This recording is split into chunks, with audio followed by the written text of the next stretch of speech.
ಆಕಾಶವಾಣಿ ಪ್ರದೇಶ ಸಮಾಚಾರ ಓದುತ್ತಿರುವವರು ಕೆವೈ ಭಾರತಿ. ಮುಖ್ಯಾಂಶಗಳು: ಇಂಧನ ಬೆಲೆಯ ಹೊರೆ ತಗ್ಗಿಸಲು ಕೇಂದ್ರಕ್ಕೆ ರಾಜ್ಯ ಸರ್ಕಾರ ಆಗ್ರಹ. ಆರೋಗ್ಯವಂತ ನಾಗರಿಕರಿಂದಲೇ ಆರೋಗ್ಯವಂತ ಸಮಾಜ ನಿರ್ಮಾಣ ಸಾಧ್ಯ, ಮುಖ್ಯಮಂತ್ರಿ ಸಿದ್ದರಾಮಯ್ಯ. ಡೀಮ್ಡ್ ಅರಣ್ಯ ಲೋಪ, ಸುಪ್ರೀಂ ಕೋರ್ಟ್ಗೆ ಮರು ಮನವಿ ಸಲ್ಲಿಸಲು ಸಮಿತಿ ರಚನೆ, ಸಚಿವ ಈಶ್ವರ್ ಬಿ ಖಂಡ್ರೆ. ಭಟ್ಕಳ ನದಿ ದುರಂತ, 11 ಮಂದಿ ಮೃತರ ಅಂತ್ಯ ಸಂಸ್ಕಾರ, ಸಚಿವ ಮಂಕಾಳ ವೈದ್ಯರಿಂದ ಅಂತಿಮ ದರ್ಶನ. ಕೇಂದ್ರ ಸರ್ಕಾರ ಪೆಟ್ರೋಲ್ ಮತ್ತು ಡೀಸೆಲ್ ಬೆಲೆಯನ್ನು ನಿರಂತರವಾಗಿ ಹೆಚ್ಚಿಸುತ್ತಿರುವುದನ್ನು ಖಂಡಿಸಿ ಇಂದು ಮುಖ್ಯಮಂತ್ರಿ ಸಿದ್ದರಾಮಯ್ಯ, ಉಪಮುಖ್ಯಮಂತ್ರಿ ಡಿಕೆ ಶಿವಕುಮಾರ್ ಮತ್ತು ಎಐಸಿಸಿ ಪ್ರಧಾನ ಕಾರ್ಯದರ್ಶಿ ರಣದೀಪ್ ಸಿಂಗ್ ಸುರ್ಜೇವಾಲಾ ಜಂಟಿ ಮಾಧ್ಯಮ ಹೇಳಿಕೆ ಬಿಡುಗಡೆಗೊಳಿಸಿದರು. ಕಳೆದ 11 ದಿನಗಳಲ್ಲಿ ಇಂಧನ ದರವನ್ನು ಪ್ರತಿ ಲೀಟರ್ಗೆ ₹7.52 ಹೆಚ್ಚಿಸಲಾಗಿದ್ದು, ಬೆಂಗಳೂರಿನಲ್ಲಿ ಪೆಟ್ರೋಲ್ ಬೆಲೆ 110ರ ಗಡಿ ದಾಟಿದೆ. ಇದು ಕಳೆದ 78 ವರ್ಷಗಳ ಇತಿಹಾಸದಲ್ಲಿ ಅತ್ಯಂತ ಗರಿಷ್ಠ ಮಟ್ಟವಾಗಿದ್ದು, ಜನಸಾಮಾನ್ಯರು, ರೈತರು ಹಾಗೂ ಗೃಹಿಣಿಯರ ದೈನಂದಿನ ಜೀವನಕ್ಕೆ ತೀವ್ರ ಹೊಡೆತ ನೀಡಿದೆ ಎಂದು ನಾಯಕರು ಆಕ್ರೋಶ ವ್ಯಕ್ತಪಡಿಸಿದ್ದಾರೆ.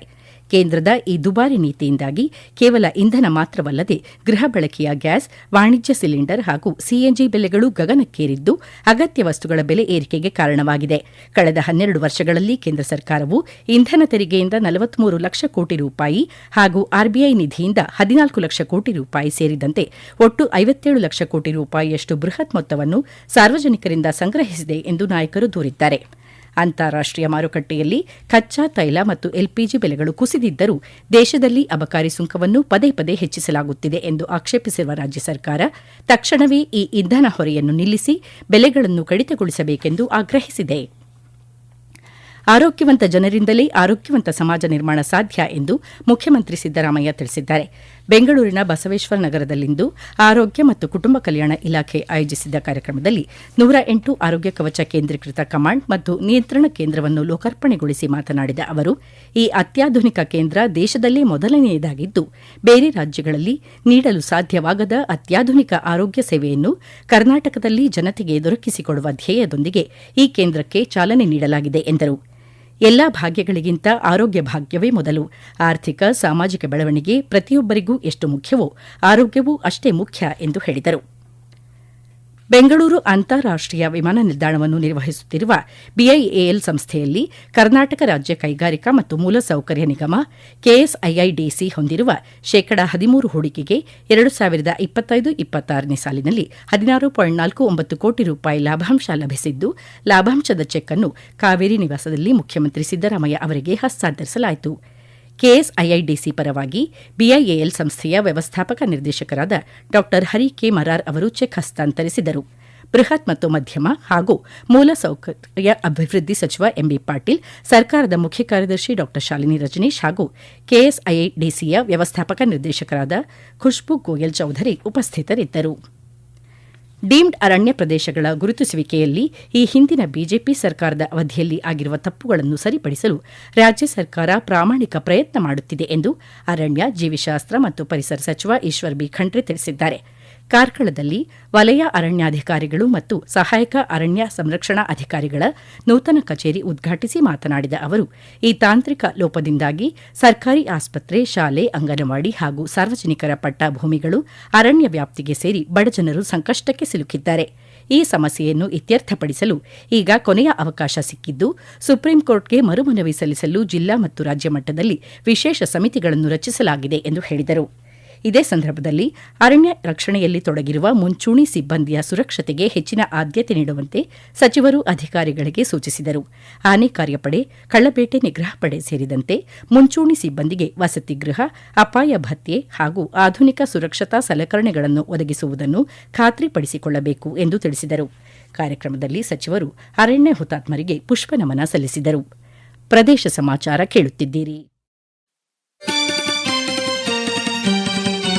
ನಮ್ಮ ಎಲ್ಲಾ ರಾಷ್ಟ್ರೀಯ ವಾರ್ತೆಗಳು ಹಾಗೂ ಪ್ರದೇಶ ಸಮಾಚಾರ ಈಗ ಆಕಾಶವಾಣಿ ನ್ಯೂಸ್ ಕನ್ನಡ ಯೂಟ್ಯೂಬ್ ಚಾನೆಲ್ನಲ್ಲಿ ಲಭ್ಯ. ನಮ್ಮ ಎಕ್ಸ್ ಖಾತೆ ಮತ್ತು ಇನ್ಸ್ಟಾಗ್ರಾಂ ಖಾತೆ ಆಕಾಶವಾಣಿ ನ್ಯೂಸ್ ಕನ್ನಡ. ಹೆಚ್ಚಿನ ಮಾಹಿತಿಗಾಗಿ ನಮ್ಮ ಫೇಸ್ಬುಕ್ ಖಾತೆ AIR ಕನ್ನಡ ನ್ಯೂಸ್ ಅನುಸರಿಸಿ. ಮಾಹಿತಿಯ ಹೂರಣ, ವಾರದ ಕಾರ್ಯಕ್ರಮ ಪ್ರಚಲಿತ ವಿದ್ಯಮಾನ ಪ್ರತಿ ಬುಧವಾರ 9:15. ಉತ್ತರ ಕನ್ನಡ ಜಿಲ್ಲೆಯ ಭಟ್ಕಳದಲ್ಲಿ ಕಪ್ಪೆ ಚಿಪ್ಪು ತೆಗೆಯಲು ಹೋಗಿ ಮೃತಪಟ್ಟ 11 ಜನರ ಸಾಮೂಹಿಕ ಅಂತ್ಯ ಸಂಸ್ಕಾರ ಭಟ್ಕಳದ ಶಾರದಾ ಹೊಳೆಯಲ್ಲಿ ನಡೆಯಿತು.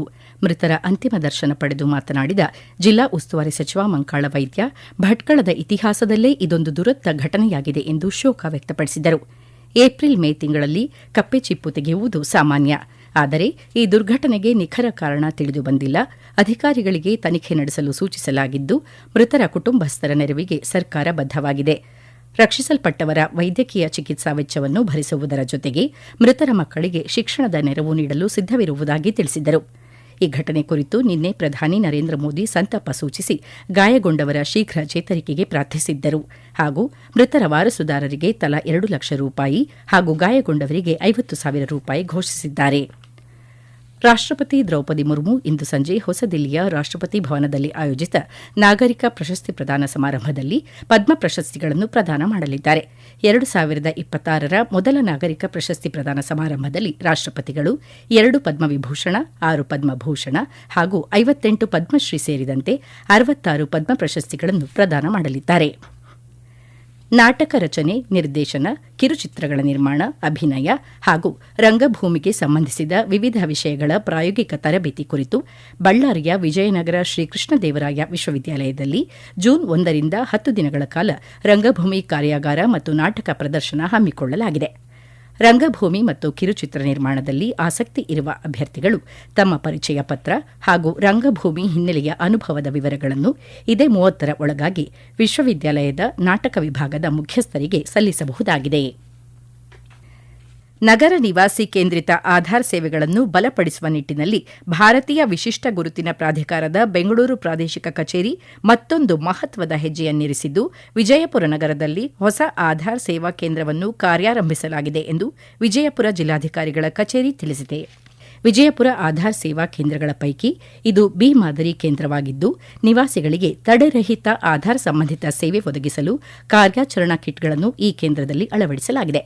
ಈ ಆಧಾರ್ ಸೇವಾ ಕೇಂದ್ರವು ಆಧಾರ್ ನೋಂದಣಿ, ಬಯೋಮೆಟ್ರಿಕ್ ನವೀಕರಣಗಳು, ದೋಷ ತಿದ್ದುಪಡಿ ಮತ್ತು ಕುಂದುಕೊರತೆ ನಿವಾರಣಾ ಸೇವೆಗಳನ್ನು ಒಂದೇ ಸೂರಿನಡಿ ಒದಗಿಸುತ್ತದೆ. ಈ ಕೇಂದ್ರವು ವಾರದ ಎಲ್ಲ ದಿನಗಳಲ್ಲಿ ಕಾರ್ಯನಿರ್ವಹಿಸುತ್ತದೆ. ಜಿಲ್ಲೆಯ 5ರಿಂದ 17 ವರ್ಷದ ಒಟ್ಟು 68,000 ಮಕ್ಕಳ ಕಡ್ಡಾಯ ಬಯೋಮೆಟ್ರಿಕ್ ಅಪ್ಡೇಟ್ ಸೌಲಭ್ಯವನ್ನು ಸೆಪ್ಟೆಂಬರ್ 30ರವರೆಗೆ ನೀಡಲು ಉಚಿತವಾಗಿ ಅವಕಾಶ ಕಲ್ಪಿಸಲಾಗಿದೆ. ಯುಜಿಸಿಇಟಿ 2026 ಸೀಟು ಹಂಚಿಕೆ ಬಗ್ಗೆ ಜಾಗೃತಿ ಮೂಡಿಸಲು ರಾಜ್ಯದ 65 ಸರ್ಕಾರಿ ಹಾಗೂ ಅನುದಾನಿತ ಎಂಜಿನಿಯರಿಂಗ್ ಮತ್ತು ವೈದ್ಯಕೀಯ, ದಂತ ವೈದ್ಯಕೀಯ ಕಾಲೇಜುಗಳಲ್ಲಿ ಇಂದಿನಿಂದ ಇದೇ 30ನೇ ತಾರೀಖಿನವರೆಗೆ ಮಂಥನ ಕಾರ್ಯಕ್ರಮ ಆಯೋಜಿಸಲಾಗಿದೆ. ceti.online.karnataka.gov.in/ಮಂಥನ2026 ಲಿಂಕ್ ಬಳಸಿ ಹೆಸರು ನೋಂದಾಯಿಸಿ ಪಾಲ್ಗೊಳ್ಳುವಂತೆ ಕರ್ನಾಟಕ ಪರೀಕ್ಷಾ ಪ್ರಾಧಿಕಾರದ ಕಾರ್ಯನಿರ್ವಾಹಕ ನಿರ್ದೇಶಕ ಎಚ್. ಪ್ರಸನ್ನ ಕೋರಿದ್ದಾರೆ. ಪ್ರಧಾನಮಂತ್ರಿ ನರೇಂದ್ರ ಮೋದಿ ಅವರ ಜನಪ್ರಿಯ ಮನ್ ಕಿ ಬಾತ್ನ 134ನೇ ಆವೃತ್ತಿ ಈ ತಿಂಗಳ 31ರಂದು ಬೆಳಗ್ಗೆ 11 ಗಂಟೆಗೆ ಪ್ರಸಾರವಾಗಲಿದೆ. ನಾಗರಿಕರು ತಮ್ಮ ಅಭಿಪ್ರಾಯಗಳನ್ನು ಈ ತಿಂಗಳ 29ರೊಳಗೆ mygov.in ಮೂಲಕ ಹಂಚಿಕೊಳ್ಳಬಹುದು. ಜೂನ್ 1ನೇ ತಾರೀಖಿನಂದು ರಾಜ್ಯಾದ್ಯಂತ ಸರ್ಕಾರಿ ಶಾಲೆಗಳಲ್ಲಿ ಶಾಲಾ ಪ್ರಾರಂಭೋತ್ಸವ ನಡೆಯಲಿದೆ. ಎಲ್ಲ ಶಾಲೆಗಳಲ್ಲಿ ಏಕಕಾಲಕ್ಕೆ ನಡೆಯಲಿರುವ ಮಹಾಪೋಷಕ ಶಿಕ್ಷಕರ ಸಭೆಯನ್ನು ಉದ್ದೇಶಿಸಿ ಮುಖ್ಯಮಂತ್ರಿ ಸಿದ್ದರಾಮಯ್ಯ ಹಾಗೂ ಶಾಲಾ ಶಿಕ್ಷಣ ಖಾತೆ ಸಚಿವ ಮಧು ಬಂಗಾರಪ್ಪ ವಿಡಿಯೋ ಸಂವಾದದ ಮೂಲಕ ಮಾತನಾಡಲಿದ್ದಾರೆ. ಈಗ ಕೊನೆಯಲ್ಲಿ ಮತ್ತೊಮ್ಮೆ ಮುಖ್ಯಾಂಶಗಳು. ಇಂಧನ ಬೆಲೆಯ ಹೊರೆ ತಗ್ಗಿಸಲು ಕೇಂದ್ರಕ್ಕೆ ರಾಜ್ಯ ಸರ್ಕಾರ ಆಗ್ರಹ. ಆರೋಗ್ಯವಂತ ನಾಗರಿಕರಿಂದಲೇ ಆರೋಗ್ಯವಂತ ಸಮಾಜ ನಿರ್ಮಾಣ ಸಾಧ್ಯ, ಮುಖ್ಯಮಂತ್ರಿ ಸಿದ್ದರಾಮಯ್ಯ. ಡೀಮ್ಡ್ ಅರಣ್ಯ ಲೋಪ, ಸುಪ್ರೀಂ ಕೋರ್ಟ್ಗೆ ಮರುಮನವಿ ಸಲ್ಲಿಸಲು ಸಮಿತಿ ರಚನೆ, ಸಚಿವ ಈಶ್ವರ್ ಬಿ ಖಂಡ್ರೆ.